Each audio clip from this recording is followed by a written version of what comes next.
말씀에 범사에 감사하라고 하나님 말씀하셔서 제가 부족하지만 하나님 저에게 주신 은혜들을 나누는데 이런 말들을 했더니 어떤 사람들은 그러더라고요. 왜 이렇게 좋은 일만 많이 있었냐고.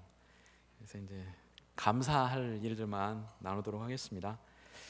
먼저 제가 선교 나가게 된 뭐 다 저희들이 다 똑같은 사람들인데 특별히 태어날 때부터 뭐 선교사 해라고 찍혀서 나온 사람도 없고, 제가 선교사로 나가게 된 그런 원인 중에 하나가 하나님이 저를 사랑하셨다는 것이었습니다. 제가 간단하게 뭐 그 전에 있었던 두 가지 일을 나누고 싶습니다. 중학교 1학년인지 2학년인지 그때쯤에 제가 몸이 많이 약해서 이렇게 코피가 자주 났습니다. 그래서 심지어는 아침에 너무 많이 나가지고 이렇게 학교를 못 갈 때도 있었는데요. 시험 때가 되면 밤에 복습을 해야 되는데 복습을 못 하고 9시 정도 되면 이렇게 자고 그랬는데요. 어머니께 부탁을 했습니다. 그때 어머니가 4시에 일어나 가지고 4시 반에 시작하는 새벽 예배를 이렇게 가셨는데요. 그때 겨울이 다 됐을 때 갔습니다. 막 기말고사나 됐을 건데 제가 또 이렇게 복습을 해야 되는데 어머니께 말씀드렸죠. 밤에 제가 못 하니까 새벽에 좀 깨워달라고. 어머니가 4시에 깨워서 이제 저를 깨우고 새벽 예배를 가셨는데, 하루는 제가 이런 생각이 들었습니다. 하나님 직접 좀 깨워주세요. 그래서 기도하고 잤는데, 저희 그때는 이제 괴종시계가 있었잖아요, 벽에. 그래서 종이 4개 치는데 제가 어머니 일어나기 전에 제가 먼저 일어났더라고요.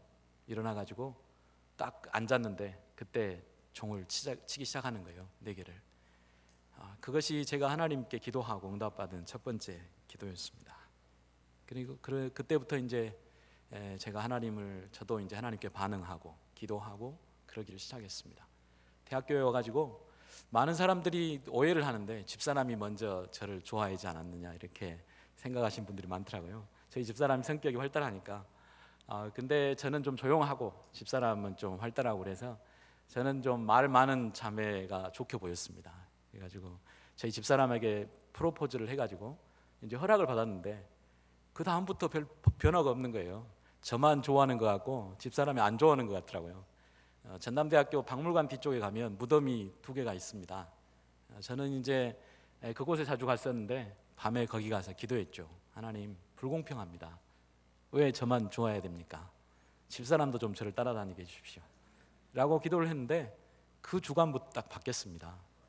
그래가지고 지금까지 한 번도 변하지 않아요.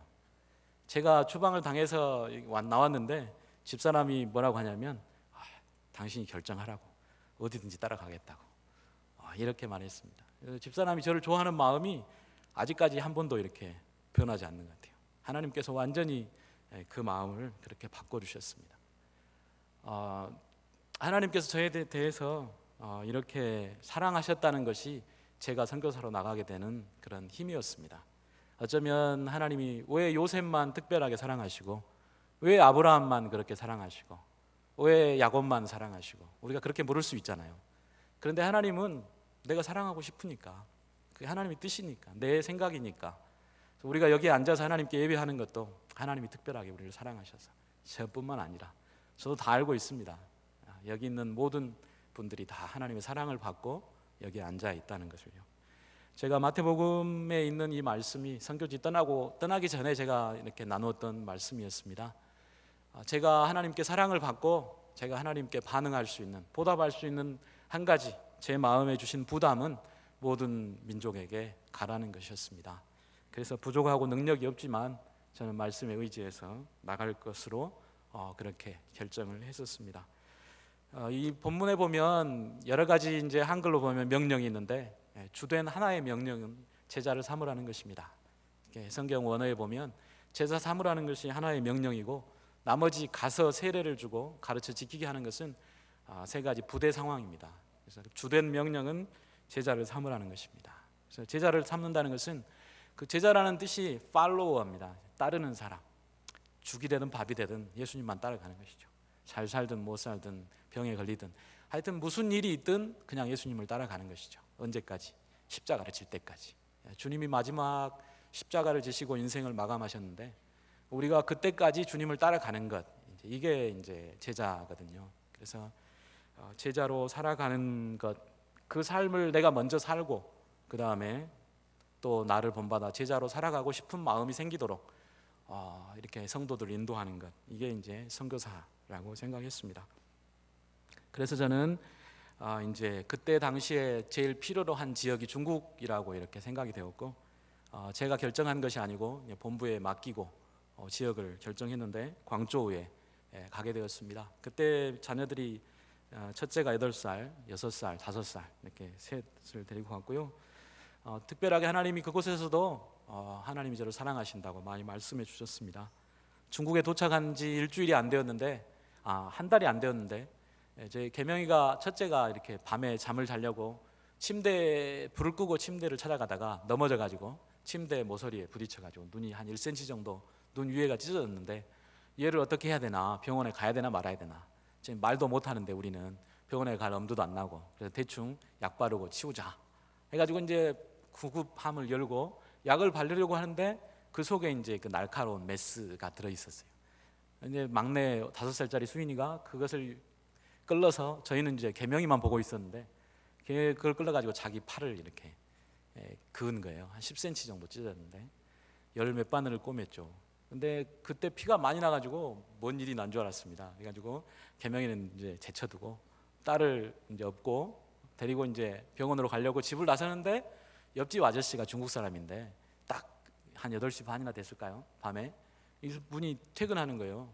그분이 그래가지고 저를 발견하고 바로 자기 자가용으로 아이를 데리고 큰 병원으로 가가지고 끝날 때까지 아마 10시 정도에나 집에 돌아왔을 것 같은데요, 꿰매고 이렇게 돌아왔습니다. 그게 제가 중국에서 경험한 첫 번째 사랑이었습니다. 그리고 중국에 있는 동안 어려움도 있었지만 하나님이 많은 좋은 사람들을 붙여주셨습니다. 사실은 저희 아이들처럼 이렇게 어렸을 때 간 선교사 자녀들이나 아니면 현지 주재원 자녀들이나 현지에 적응하지 못하는 아이들이 굉장히 많습니다. 저희가 아는 분들도 자녀가 학교에 적응을 못 해가지고 학교에 안 가고 매일 집에서 텔레비 보고 우울증에 걸려가지고 말을 안 하고 정신적으로 이상이 오고, 이런 아이들이 굉장히 많습니다. 근데 저희 자녀들은 너무나 중국 학교를 좋아해가지고 지금도 한국 돌아오기를 싫어하고, 그래서 저희가 강압적으로 방학 때 한국에 보내가지고 한국이 얼마나 좋은지 경험 좀 해봐라, 그래가지고 이제 셋 다 지금 한국으로 대학을 오는 걸로 지금 그렇게 결정할 만큼 아이들은 굉장히 지금도 중국을 좋아하고 친구들도 굉장히 많습니다. 그리고 저에게는 또 많은 중국 형제 자매들 붙여주셔서 심심하지 않고 또 서로 사랑하고 섬길 수 있도록 그렇게 인도해 주셨고요. 아내는 처음에 중국어가 굉장히 어려웠습니다. 자녀들 돌아보느라고 공부를 제대로 못했는데, 나중에는 저희 아파트 단지에 있는 중국 북방에서 온, 서안에서 온, 그쪽에서 온 그 아줌마, 저희 그 딸 그 학부모인데, 그 아줌마랑 친하게 돼가지고 중국어를 늘 시장에 갈 때, 아이 학교에 데려다 줄 때 매일 그 아줌마만 따라다녀가지고 중국어가 금방 많이 늘었습니다. 그리고 저희 부부에게는 또 좋은 부부 친구들도 붙여주셨습니다. 비록 크리스찬은 아니지만 심지어는 저의 신분을 드러내놓고 그 사람에게 이야기하고 전도할 수 있을 만큼, 예수님을 믿지 않았지만 저희가 있는 10년 동안 매년 함께 식사를 하고 교제할 수 있는 그런 친밀한 친구들도 하나님이 붙여주셨습니다. 그리고 저희들이 비자 때문에 많은 고생을 하는데요, 사실 많은 선교사들이 중국에서 이렇게 나와서 비자를 한국에서 하고 가고 그러잖아요. 저희는 비자 때문에 한국에 나온 적이 한 번도 없습니다. 심지어는 많은 사람들이 홍콩에 가가지고 또 비자를 하는데 저희 부부는 홍콩에 비자로 간 적이 한 번도 없습니다. 처음에 3년 동안은 제가 공부하면서 비자를 해결했고요. 다음에 이제 더 이상 비자를 할 수 없을 때가 되었습니다. 이제 공부를 그만하고 풀타임으로 사역을 해야 되겠다라고 마음을 먹고 결정했을 때, 사실은 그때 막막했는데 그 해부터 딱 시작된 것이 자녀들이 중국 학교에 다니면 부모도 비자를 해준다는 것이었습니다. 그래가지고 지금까지 비자를 했고요. 원래는 부모 한 명당, 자녀 한 명당 부모 한 명에게 비자를 주는 것이었습니다. 저희들은 셋이나 있으니까 가볍게 해결이 됐는데, 문제는 첫째, 둘째가 한국 학교로 옮겼습니다. 그곳에 한국 학교가 생겨가지고 고등학교 때부터 이제 한국으로 옮겨가지고 올해부터는 이제 수인이 혼자, 막내 혼자 중국 학교 다니는 거예요. 그래서 어떻게 해결해야 되겠다 하고 있었는데 또 물어봤습니다. 어떻게 안 되냐고. 우리 자식 하나밖에 없는데 둘도 안 되겠냐고. 또 이렇게 형제들도 있는데 어떻게 안 되겠냐고. 거기 가서 물었는데 그분 왈 이제 된다고.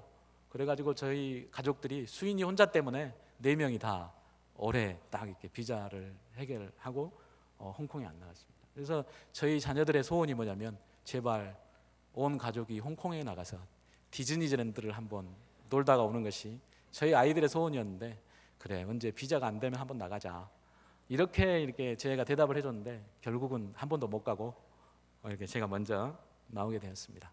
그래서 돌아보면 정말 하나님이 세밀한 것 하나하나까지 다 이렇게 채워주시고 인도해 주시는 것을 보게 되었습니다.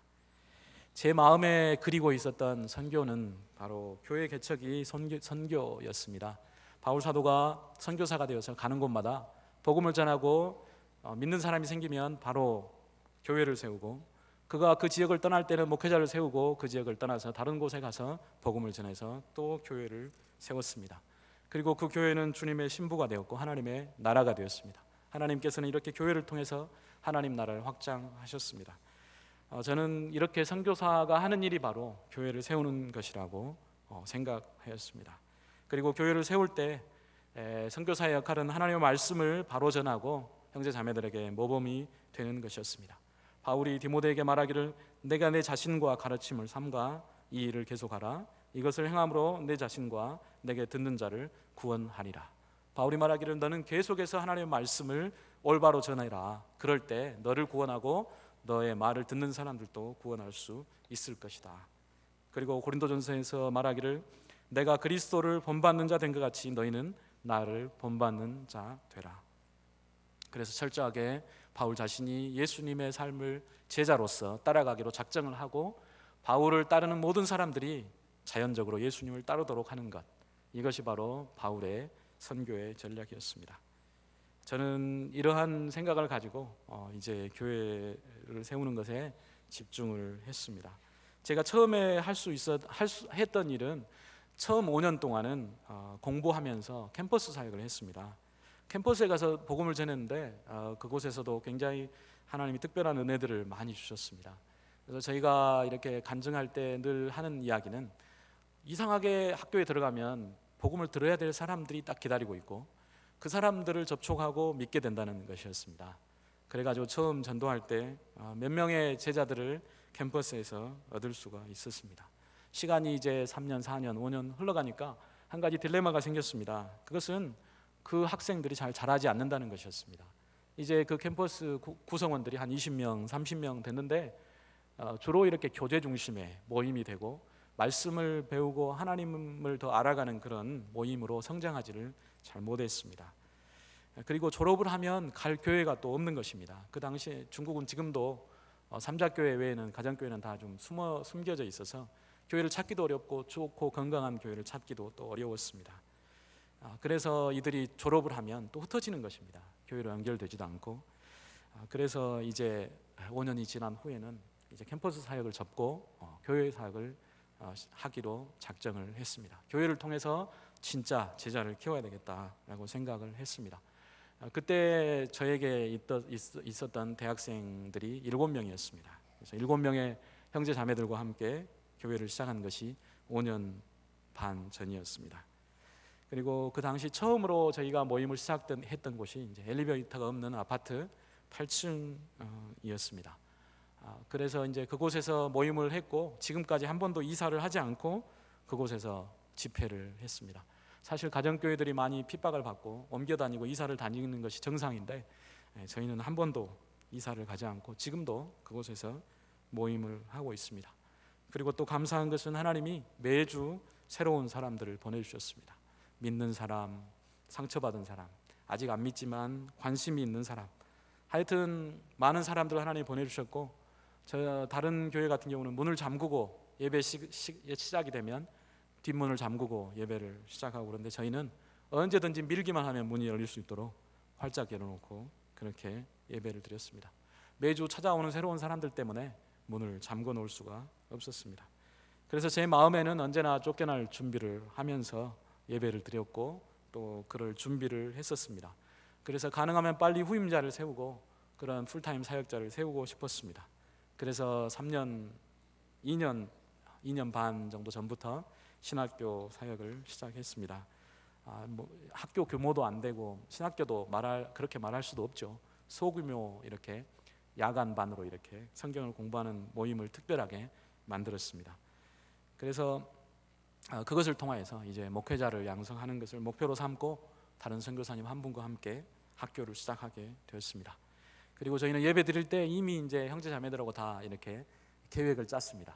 만약에 예배 드릴 때 경찰이 오면 우리는 그분을 환영하고 배척하지 말고 함께 앉아서 잠시 예배를 드리도록 그렇게 하자라고 계획을 짰었는데, 본의 아니게 쫓겨날 때는 그런 방식이 아니고 다른 방식으로 쫓겨나게 되었습니다. 그리고 제가 교회를 비울 때는 이제 몇 명의 형제들을 세워서 메시지를 전할 수 있도록 계속해서 훈련을 시켰습니다. 그리고 제가 없을 때 그들이 짊어지고 갈 수 있도록 준비를 했습니다. 제가 중국을 떠나기 전까지 거의 매일 이렇게 모임이 있었는데요. 주일 예배 인도하고 오후에 성경 공부 있고, 월요일날 신학교 강의 있고, 화요일날 성경 공부 있고, 수요일날 기도회 있고, 목요일날 교수님들 10여 명 성경 공부 있고, 토요일날 신학교 강의가 있고, 이렇게 말씀을 통해서 형제 자매들이 무럭무럭 자라갔습니다. 8층 아파트에는 27평, 한국 평수로 27평 정도 되는데요. 한 40여 명, 45명 정도 출석해서 예배를 드렸고, 주일학교 학생들까지 하면 50명 넘게 이렇게 예배를 드렸습니다. 화장실이 하나 있어가지고 줄을 서서 이렇게 화장실에 가고, 밥을 먹을 때도 정신이 없었습니다. 사람이 많아가지고. 그리고 10시부터 예배를 시작했고, 그 다음에 오후 4시까지 그렇게 함께 있었습니다. 그리고 8층이어서 진짜 믿음이 없는 사람은 다시 오기가 어려웠습니다. 진짜 헌신된 사람들만 계속해서 8층까지 올 수가 있었습니다. 저희는 믿지 않지만 관심 있는 많은 사람들을 이렇게 초대해서 함께 예배를 드렸고, 이혼의 위기에 있는 부부들, 그리고 극단적인 오순절 교회에서 왔던 사람들, 방황하는 사람들, 이런 많은 사람들이, 아픔을 가진 사람들이 와서 교회에서 치료가 되어지고 계속해서 연결되었습니다. 꼭 다윗이 광야로 쫓겨난 뒤에 많은 그런 불량한 사람들이 함께 모여서 다윗의 군대가 되었던 것처럼 그런 준비된 많은 하나님 사람들을 보내주셨습니다. 제가 떠날 때 지금 현재 구성원들이 부부가 한 7쌍, 그리고 결혼하지 않은 사람이 직장인들이 한 20명, 대학생들이 15명, 주일학교 7명, 그리고 곧 결혼할 4쌍의 교회 안에서 교제하는 4쌍의 형제자매들이 있었습니다. 추방당한 것은 지난 10월 14일이었습니다. 수요일 날이었는데요. 저보다 먼저 추방을 당했던 저희 지부의 선교사님이 있었습니다. 그분은 심천과 홍콩을 왕래하면서 주중에는 중국 심천에서, 주말에는 홍콩에서 사역을 했습니다. 지금도 홍콩이 중국에 반환되었지만 행정상으로는 독립이 되어 있어서 세관을 통과해야 홍콩으로 갈 수 있습니다. 이분이 이제 주말에 홍콩 나갔다가 돌아오지 못하고 입국 거부를 당하고 추방을 당했습니다. 그분이 곧 이제 한국으로 돌아와야 될 때가 되었는데, 제가 이분을 마지막으로 얼굴을 봐야 되겠다고 생각하고 홍콩으로 나갔다가 저도 이제 추방을 당하게 되었습니다. 저를 쫓아낸 죄목은 국가 안전에 위협을 가져오는 사람, 이런 것이었습니다. 공산당 그 정권을 유지하기 위해서는 선교사들은 아주 최고의 불량한 사람들입니다. 왜냐하면 선교사들이 이 서방에 있는 자유와 민주화된 그런 제도들을 도입하기 때문에, 이런 사상들을 심어주기 때문에 그 사람들에게 있어서 선교사들은 아주 암적인 존재였습니다. 저희 가족들은 아직 중국에 있고, 교회 형제 자매들은 한 2주, 3주 정도 릴레이로 이렇게 금식 기도를 하였습니다. 하나님께서는 저로 하여금 이제 한국으로 나와서 자신의 죄와 허물을 돌아보게 하시고, 또 3주 동안, 2주 동안 계속 하나님 앞에 울도록 하셨습니다. 그리고 제 사역의 동기를 다시 한번 점검하게 하셨고, 하나님이 아브라함에게 이삭을 바치라고 하시면서 물으셨던 것처럼 저에게도 정말 하나님을 사랑하는지 다시 물으셨습니다. 사실 제가 추방당하기 전에 바로 10월 달이었는데요. 10월 1일부터 7일까지는 중국의 가장 큰 이렇게 휴일입니다. 설 때 한 일주일 쉬고요. 그다음에 그 10월 첫 주 국가 창건일 이 기념으로 일주일 정도 쉽니다. 제가 그때 한 3일, 4일 정도 이제 청년들, 교회 형제 자매들 데리고 농촌으로 단기 선교를 떠났습니다. 매년 떠나는데요. 3년째 이렇게 갔는데 11명의 형제 자매들과 함께 갔고요.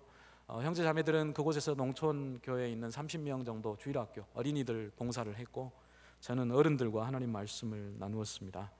저는 이 여행을 떠나기 전에 9월 30일 정도 됐을까요? 29일, 30일 때 기도를 드렸습니다. 하나님, 일주일이나 쉬는데 제가 여기를 가면 아마 다 시간이 다 날아갈 것 같습니다. 제가 일주일 동안 이 시간에 한국에 있었으면 아마 가족들과 함께 고향에도 가고 아마 또 가족들과 함께 밖에 차를 운전하고 나갔을 것 같은데, 여기에서는 어디 가지도 못하고 지금 단기 선교를 가야 됩니다. 사실 이제 버스를 10시간 넘게 16시간을 타고 가야 되거든요. 아주 산골인데 가는 게 사실 두려웠습니다. 원래는 별로 가고 싶지 않았거든요. 2년 동안 갔었는데 올해는 정말 가능하면 안 갔으면 좋겠다. 그리고 주일학교를 해야 된다면 청년들을 보내고 저는 안 갔으면 좋겠다고 했는데 그 교회에서 또 저를 오락해가지고 가게 되었거든요.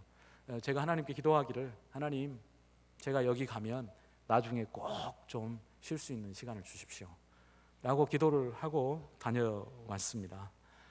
근데 가보니까요, 이분들이 너무나 기다리고 계시더라고요. 농촌교회 어르신들이 한 40명 되거든요. 다 노인들입니다. 오토바이를 1시간 타고 와야 됩니다. 그리고 뭐 하여튼 자전거를 타든 오토바이를 타든 1시간 넘게 타고 와야 집회하는데 올 수 있거든요. 읍으로 모이는데 다 이제 촌에서 오는 거죠. 이분들이 연세가 80세 넘고 90세 되고 70세는 기본이고 이런 분들이 이렇게 모여서 집회를 하는데, 집회 마지막 날 저에게 이 노래를 불러주셨습니다. 우리 다시 만날 때까지 하나님이 함께 계셔. 전에는 이런 노래 안 불러줬거든요. 근데 이번에는 이 찬송을 불러주는 거예요, 저한테. 그때 이제 마지막 날 성찬을 하고 저를 이제 보내면서 이 노래를 저에게 불러주는 거예요. 그런데 제가 또 답사를 한 것이 뭐냐면, 비록 우리는 또 헤어지지만 천국에서는 반드시 다시 볼 것입니다 라고 제가 말씀을 드렸거든요. 그런데 이번에 그냥 확실히 쫓겨났습니다. 그래가지고 진짜 그분들을 앞으로 못 볼 것 같습니다. 그래서 저는 돌아보니까 하나님이 이렇게 또 저를 파송하시는구나, 완전히 보내시려고 이런 노래를 저에게 불러주셨구나 라고 이렇게 생각을 했습니다. 여행을 다녀와서 10월 그때 두 부부를 만났습니다. 이 부부는 이제 저희 교회에서 나이가 제일 많은 부부거든요. 30대 후반. 그래서 이제 이들이 제가 꼭 해줄 말이, 평소에 이들에게 꼭 해줄 말이 있어가지고 이제 가족들 부부로 불러가지고 식사를 같이 또 했거든요. 이렇게 한 부부씩. 그리고 제가 꼭 하고 싶은 이야기를 나누고 또 당부하고 이렇게 하면서 딱 10월 달에 그 일을 했는데 그 다음 주에 바로 쫓겨난 거죠. 그러고 보니까 하나님이 또 저에게 교회 안에 있는 문제들 가운데 정말 제 마음에 걸리는 문제를 이게 해결할 수 있도록 그 두 부부를 저에게 만날 수 있는 시간을 주셨습니다. 10월 14일 아침, 추방당하는 날 아침에 집사람이 말렸습니다. 꼭 가야 되냐고. 이렇게 안 좋은 때, 다른 사람이 이렇게 쫓겨났는데 꼭 가야 되냐고. 저는 가만히 생각을 했습니다. 잠시 이제 묵상을 하면서 생각을 했는데, 이미 추방당해가지고 한국으로 돌아가야 되는 그 분도 있는데 내가 만약에 안 돌아보면 이분이 얼마나 기분 나쁘고 평생 저를 원망할 것 같았습니다. 도저히 이게 도리가 아니다. 그래서 의리를 지켜야 되겠다라고 생각하고 홍콩으로 나갔습니다. 그날 아침에 나가면서 제 가방에 있는 중국 자료들은 다 뺐습니다. 중국어로 된 건 다 빼고 한국어 책만 딱 한 권 들고 나갔는데 그 제목이 설교와 설교자였습니다. 그리고 이제 마지막이 될 수 있다는 직감이 조금 오더라고요. 그래가지고 카드 한 장, 현금 카드 한 장, 홍콩에서 돈을 뺄 수 있는 현금 카드 한 장 들고 책 한 권을 들고 나갔습니다. 그리고 들어올 때 잡혀가지고 1시간 동안 조사를 받는데 그분들이 가방을 탈탈 터시더라고요. 그리고 심지어는 한국 책 제목까지 이렇게 물어보더라고요. 저는 1시간 동안 기도했습니다. 하나님, 저는 괜찮은데 중국에 있는 저 형제 자매들 앞으로 3년은 더 필요한데 보내주십시오. 다시 보내주십시오 라고 기도했는데 안 보내주시더라고요. 1시간 동안 기도했는데 결국은 들어주시지 않았습니다. 제가 추방당한 후에 형제 자매들이 많이 울었습니다. 그래서 한 형제는 저에게 문자를 보냈는데 그 형제는 모임방에서 저희들 기도회 하는 방에서 한 3년, 4년 동안 고양이를 키웠습니다. 저는 고양이 털이 그렇게 많은 줄 그때 처음 알았습니다. 한국에 있을 때 고양이 한 번도 안 키워봤거든요. 그 고양이는 자기 여자친구가 선물해 준 건데 영국산입니다. 회색 털이 어마어마하게 많은 고양이인데 그 고양이 때문에 온 그 집이 그냥 막 고양이 털로 가득한 거예요. 선풍기에 막 고양이 털이 금방 가득 끼고 에어컨도 그러고. 그래서 저는 정말 고양이가 싫었는데 그 형제가 실족할까 봐 한 번도 고양이를 쫓아내란 말을 못하고 결국 그 형제 장가 갈 때까지 기다렸습니다. 장가 간 지 1년 됐습니다. 작년에 주례를 했는데요, 딱 이때 주례를 했죠. 근데 그 형제가 제가 쫓겨난 뒤에 이런 문자를 보냈습니다. 제가 이제 그곳에서 이름을 말 안 하니까, 너 정말 오랫동안 나를 인내해줬다. 7년 동안 나를 기다려줬다. 제가 그 형제는 안지 7년이 됐더라고요. 너가 7년 동안 나를 사랑한 거, 나를 용납하고 인내해준 거 내가 다 알고 있다. 너의 사랑 때문에 내가 지금 여기까지 왔다. 이렇게 문자를 보내더라고요. 제가 이제 이미 한국으로 돌아왔는데 너무나 저는 이게 사실 현실이 아닌 줄 알았습니다. 그 형제가 그런 말을 할 거라고 생각을 못했거든요. 근데 그 형제가 다 알고 있었더라고요. 그래서 제가 그렇게 문자를 보냈죠. 내가 너를 얼마나 참고 사랑했는지 아느냐. 정말 고맙다. 그 친구가 굉장히 잘 나가는 그 모바일 프로그래머입니다. 그래가지고 저희 집 바로 옆에 사무실이 있는데 광주에서 제일 좋은 백화점 건물에 사무실이 있고, 그 형제와 내 직업은 굉장히 프리하니까 너 집에 무슨 필요가 있든지 나를 부르면 좋겠다. 내가 언제든지 도와주겠다라고 이제 그 형제가 이야기를 하더라고요. 그리고 또 한 부부는 이제 저희 여전도사님 부부입니다. 여전도사님 부부를 제가 이제 주례를 했는데요. 이 남편은 우울증을 심하게 앓았습니다. 결혼할 당시에 뭐 결혼 못할 줄 알았죠. 근데 이 여전도사가 기다렸죠. 이 형제를 기다리고 책임을 졌던 거죠. 그래서 하여튼 결혼을 했죠. 결혼했는데 3년이 됐는데 어마어마하게 싸웠습니다. 둘 다 철이 없어가지고 신기한 것은 교회에 와서 싸우는 거예요. 어제 밤부터 시작했는데 주일날 교회 와서까지 막 큰 소리 치고 막 싸우더라고요. 한국에서는 상상할 수 없는데요, 중국은 충분히 그럴 수 있습니다.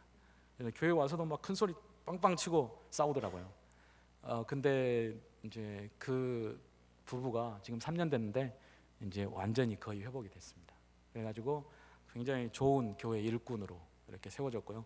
그 형제가 주일날 지금 돌아가면서, 두 형제가 돌아가면서 메시지를 하는데 그 중에 한 형제가 지금, 그 형제 실내 디자인입니다. 설계사고 또 형제도 잘 나갑니다. 그리고 이 두 사람에게 딸이 하나 있는데 만 2살 된 딸이 있어요. 근데 제가 이 딸을 많이 자주 돌아봤는데 지금 이 딸이 얼마나 저를 좋아하는지 아빠보다 더 좋아하더라고요. 그래서 쫓겨난 지 2주가 됐는데 그 여전도사님이 저에게 문자를 보냈어요. 어느 날은 이 딸에게 제 사진을 보여줬는데 울어버리더라고.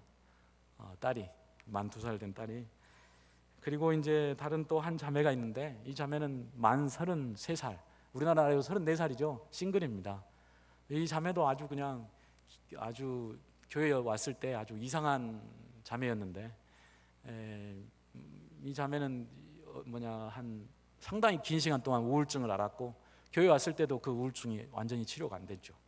그리고 미국에 있는 웨스트민스터 신학교에서 박사학위를 받은 목회 상담학, 그런 그 교수님에게 직접 배웠던 그런 그 목사님이면서 이런 분에게 직접 강의를 듣고 배웠던 자매예요. 그래서 이제 신학적으로나 어떤 좀 유능한 자매죠. 근데 천성적으로 마음이 정서적으로 건강하지 못해가지고 본인이 이렇게 사람과의 관계에 힘들어하는 거예요.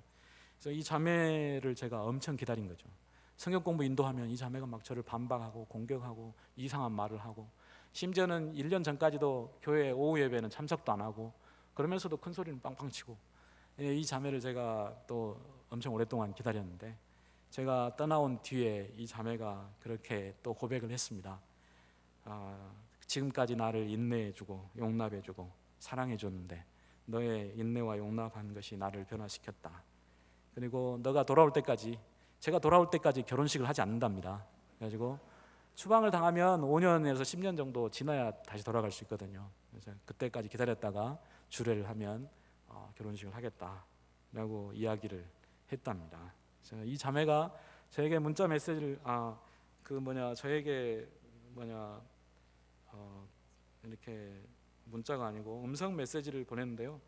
그 자매의 메시지를 제가 그래도 제가 하나 들려드리도록 하겠습니다.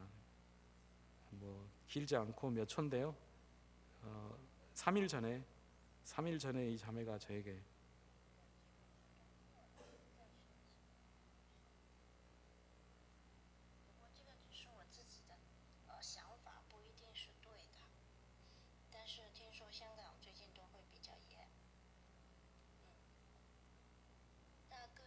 回到家了没呀？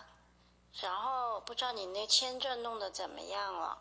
最近听我的朋友说，因为Hong Kong那边有这几天有一些大型的宣教活动，可能都会监管的严一些，不知道对签证申请会不会有影响的？如果不太容易或者避开。음성 조금 들으면 느낌이 오시죠? 자매가 거의 울라고 하면서 저 비자 어떻게 됐느냐, 홍콩에 지금은 오지 마라, 뭐 여러 가지 이제 설명을 해주고 그렇게 하고 있습니다. 제가 쫓겨난 지 2주 지났을 때 이제 주일 오전에는 예배를 드리고 오후에는 원래 이제 성경 공부를 하거든요. 근데 이제 제가 쫓겨난 뒤에는 이제 기도회를 2주간 연속했습니다. 금식 기도도 하면서 주일 오후에 기도회를 하는데 30살 넘은 그 결혼한 형제들이 갑자기 울기 시작하더래요. 저도 말만 들었죠. 아내가 이야기를 해주는데 갑자기 나이 많은 형제들이 막 울기 시작하는데 옆에서 부인들이 물었답니다. 왜 우냐고 갑자기. 근데 이제 제가 생각나가지고 그 형제들이 기도의 시간에 울었다고 아내가 이야기를 해주더라고요. 그러면서 아내가 말하기를 당신이 뿌린 씨앗이 열매를 맺는 것을, 맺은 것을 보고 있다고, 그리고 수고가 헛되지 않은 것 같다고 그렇게 이야기를 해주었습니다.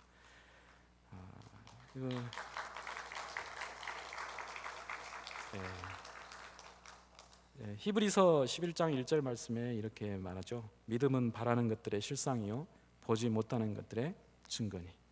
다른 말로 하면 믿음은 하나님의 약속, 보이지 않는 약속, 하나님께서 약속해 주셨기 때문에 내 마음에 간절히 바라고 소원하는 그 약속에 대한 확신, 지금은 눈에 보이지 않지만 그 확신을 가지고 가는 것이 바로 믿음이다 라고 이야기를 하고 있습니다. 이 믿음이 없으면 또한 하나님을 기쁘시게 할 수 없다고 말합니다. 하나님이 이 믿음을 이미 우리에게 주셨잖아요. 이미 우리에게 믿음을 주셔서 예수님을 따르고 있는데 바로 이 믿음은 보이지 않는 약속, 예수님의 재림과 또한 이 세상에 살 때 주님이 우리를 보호하시고 인도하시고 모든 것을 공급하시고 채워주실 것이라는 확신, 이 확신이 바로 우리 주님을 기쁘시게 하고 하나님을 기쁘시게 한다는 것입니다.